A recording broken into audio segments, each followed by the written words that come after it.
नमस्कार, मैं दीपाली। आप देख रहे हैं खबर फास्ट मॉर्निंग कैफे में आपका स्वागत है। चलिए सबसे पहले नजर डालते हैं आज के इतिहास पर। आपको बता दें कि आज से कई साल पहले राजधानी लंदन में ऐसा भयानक स्मॉग छाया था जिसने 12,000 से ज्यादा लोगों की जान ले ली थी। ये स्मॉग कोई 1 या 2 दिन तक नहीं रहा बल्कि 5 दिन तक छाया रहा था। हुआ ये था कि दिसंबर में ब्रिटेन में जबरदस्त ठंड पड़ती है। वहां सर्दियों के मौसम में आपको बता दें कि अक्सर कोहरा छाया रहता था। 5 दिसंबर की सुबह भी कुछ ऐसी ही स्थिति बनी रही।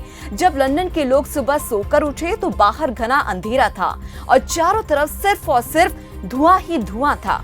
सबको लगा कि जैसा कोहरा रोज हुआ करता है वैसा ही ये भी होगा, मगर पूरा दिन बीत जाने के बाद भी धुआं छटा नहीं बल्कि और गहरा होता गया। ये इतना गहरा था कि विजिबिलिटी 1 फीट से भी कम हो गई थी।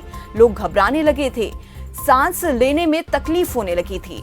5 दिसंबर को लंदन पर छाए ये स्मॉग 9 दिसंबर को हटा था। सरकारी आंकड़ों के मुताबिक इस स्मॉग की वजह से 5 दिन में ही 4,000 से ज्यादा लोग मारे गए थे।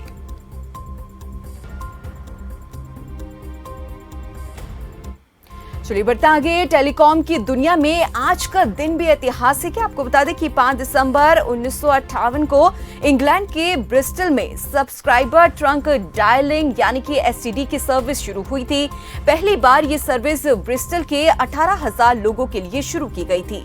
इसी सर्विस की मदद से लंबी दूरी की कॉलिंग को मुमकिन बनाया गया था। हालांकि इंग्लैंड में इससे पहले भी एसटीडी कॉलिंग हुआ करती थी, लेकिन वो सिर्फ वहां की महारानी के लिए थी। भारत में एसटीडी की सर्विस 1960 में शुरू हुई थी।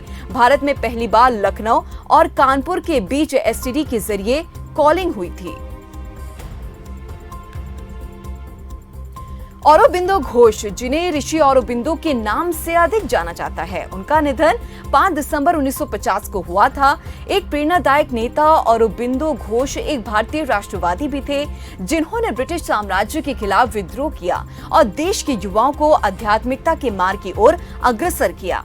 उनकी पुण्यतिथि पर आज हम आपके लिए लेकर आए हैं औरोबिंदो घोष के बारे में कुछ दिलचस्प बातें। बता दें कि घोष का मध्य नाम एक्रॉयड था और उनके पिता कृष्ण धुन घोष चाहते थे कि उनके बेटे यूरोपीय जीवन शैली अपनाए, इसलिए उन्होंने उनका नाम तदनुसार रखा।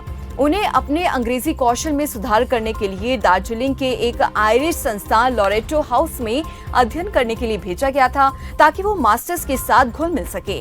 तो वहीं आपको ये भी बता दें कि 1893 में भारत लौटने पर औरोबिंदो एक राज्य सेवा अधिकारी बन गए।